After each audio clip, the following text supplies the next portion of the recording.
Hər vaxtınız xeyirli olsun, hörmətli tamaşaçılar, dəyərli izləyicilər. Martın 2-sidir, həftənin bazar ertəsi günü 2026-cı ildir. Son dəqiqə bir xəbərimiz var, onu nəzərinizə çatdırırıq. Mart ayında, yəni bu ay 17 gün iş günü olmayacaq.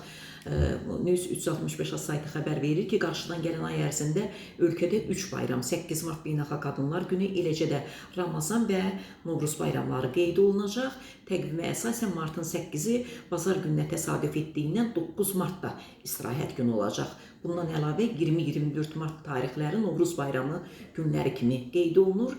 21 və 22 Martın həftə sonuna düşməsi səbəbindən 25 və 26 Martda qeyri iş günü elan ediləcək. Eyni zamanda martın 20 və 21-də qeyd olunan Ramazan bayramı digər bayram günləri ilə üst-üstə düşdüyünə görə Əmək Məcəlləsinə uyğun olaraq 27 və 30 Mart tarixləri də istirahət günləri sayılacaq. Beləliklə, bayramlar və həftə sonları nəzərə alınmaqla Mart ayında ümumilikdə 17 qeyri iş günü olacaq. Novruz və Ramazan bayramları ilə əlaqədarsa 20-30 Mart tarixləri aralığında ardıcıl 11 gün iş olmayacaq.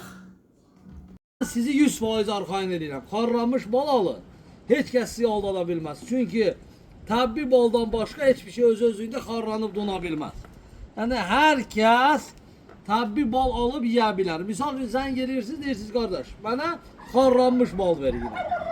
Xarlanmış balı qeyri-təbii balın xarlanmağı mümkün deyil. Yalnız və yalnız təbii ballar xarlanır və balı xarladan tərkibində olan fruktoza ilə glikozadır.